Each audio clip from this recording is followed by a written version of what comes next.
It's on. It's on. Yeah. I did Okay. that once. This is for Professor Reynolds' Careers in Writing Arts seminar class for our culminating project.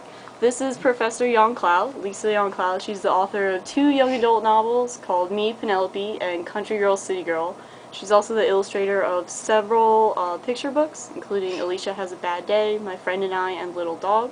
She speaks extensively to schools and libraries on books for children, and she's taught creative writing, writing for children, and narrative illustration. We just have a couple... You must have gotten all that from somewhere. That was the Writing Arts website. So I guess first we'll start with a couple questions on your writing process. So Mark here wrote, starting to write a story is the hardest part for me. How long do you sit on notes for an idea before you start writing? It varies with every project. Yeah. Sometimes I actually write a story and I hate it and I just think it's going to go nowhere, but I like something about it, and it'll take years to go back to it. You know, in the meantime, I've done like other books, and then I might pull that one out of a drawer. That happens a lot, actually. Dust it off. Yeah, I sort of write something and I give up on it, and then I go back to it. Oh. You know, I have enough distance. Yeah, I keep a journal, not as much as I used to, but I do jot down ideas. Sometimes I get desperate, and I just like, rattle off a bunch of stuff to my editor. And she says yes or no, which is like certain projects. Okay. Is that sort of answer it? Like, where do I get ideas? Is that basically?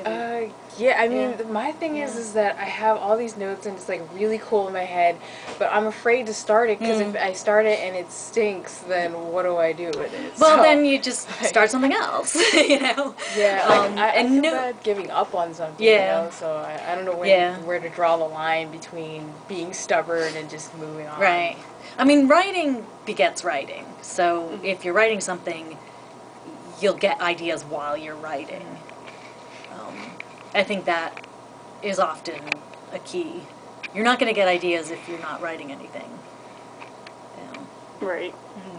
I do have the little black book that's, you know, as they call it, so I do have one of those. And you also never really know, like, which idea is going to just sort of grab you and stay with you and kind of absorb you. And sometimes you have to try a lot of them before you find the one. And then I've experienced sometimes where it kind of becomes like literary alchemy, where one idea is over here, one idea is over here, and then they come together. Yeah, that does happen a lot. And then you think you're writing about something, but you actually find out in the course of writing that you're actually writing about something else entirely. You know?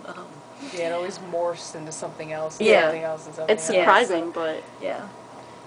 Alright, so... Oh, go ahead. Next question. I wrote, how far does write from experience go before you have to do research on a story? Like, in one of my creative writing classes, like the first chapter was write about what you know, and I don't really do a whole lot. Like, I don't do a lot of traveling or anything like that. So, I mean, how do you handle writing stories about characters that you personally aren't similar to, but to make it convincing? Yeah. I think what they mean when they say write about what you know, it's not necessarily write about the things you've done or the places you've gone or all the like weird childhood whatever stuff, you know, because you're right, a lot of people have really boring lives, but it's more like write about the emotional experiences you've had in life. Okay. So, you know, for example, I just finished this novel about a girl who's nothing like me. It's the first novel I think I've done that is nothing at all like me in any way, but yet she has things, she's connected to a dog, you know, she has a dog that she loves. I love dogs, you know, that's some way I could kind of tap into her. Do you feel weird writing characters that are just so not you, and are you afraid that people are going to say, oh, well, that is her, and she's like, you know, a murderer or something, and people are going to think you're a murderer? Like, if it's first person, people are always going to assume it's you. That's just, you just have to deal with that. And yeah, I sort of am beyond that, you know. And actually doing this last book that's so unlike me, I loved it. I liked it more than my first 2 novels, the ones that you mentioned, are they're not me, but there's parts of me, like one of them is about a girl on a farm, and I grew up on a farm, and it's modeled after the farm I grew up on, and there are things that happen there that, in the book, that happened to me in real life, so it was sort of easy, you know, but yet her mother was dead, my mother's still alive, you know, there were so many, she was going through like a weird sort of sexual questioning, you know, it was just, and, you know, there were just very different things that I kind of had to... It's like creative license. Yeah. Yeah. And I often start with a character that's very much like me, and then they become their own characters. But this one that I just finished, I knew from the beginning, she's nothing like me.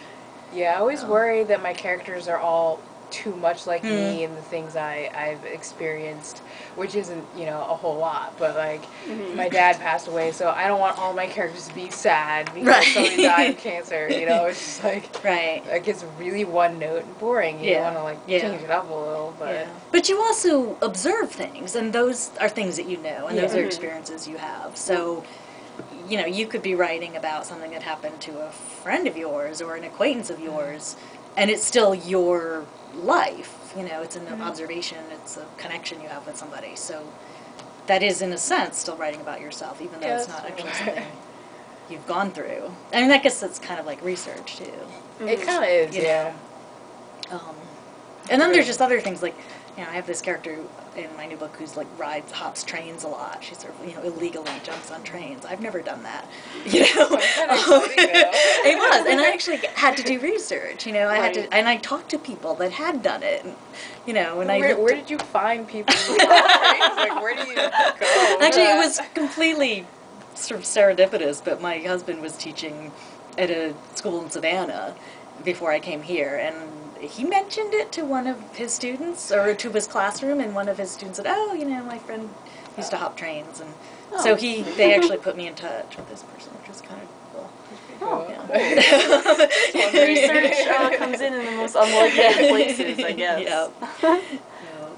Okay. Do you work on a deadline? And if so, how do you handle working on that deadline? Like, do you write a certain amount of numbers of words a day? Do you binge write a lot? I hate that question. Because I think everybody has a very different way of writing. And mine is, I hate admitting that it's not, I don't write, like, every day. I don't get up and write, you know, for 3 hours a day. And I hate that I don't do that. But somehow I've managed to write, you know, 14 books, and so somehow I managed to write them. But I mean, everyone's got a different process. Yeah.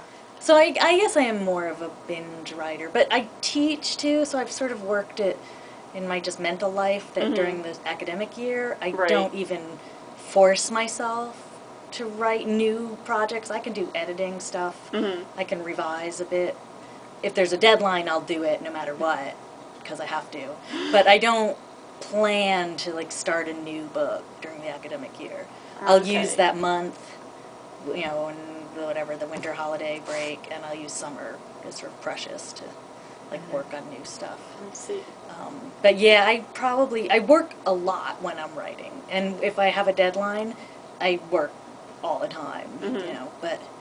Well, I guess it helps since you teach, you're always surrounded by writing, so it kind of, it nourishes that environment. Right, and I think what happens is that while I'm teaching, you know, it's sort of like festering in the back of my mind, you know? And I usually need a pause. Like, I just finished a manuscript. I turned it in like 2 weeks ago, the final sort of edited thing. And I'd been working on this book for almost 3 years. It's probably the longest project I've ever worked on.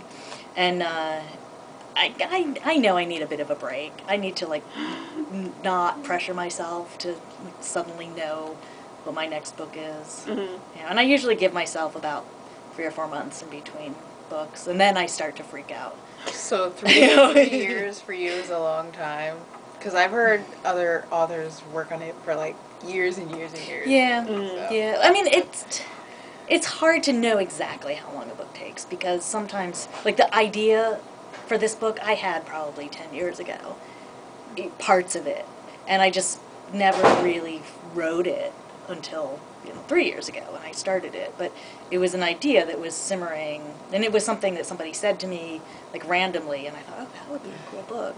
And I just kind of never let go of it. And then finally the time came when I was like, oh, I can kind of work on that. I guess that goes back to one of your questions about the ideas. Yeah, a couple questions ago. Yeah.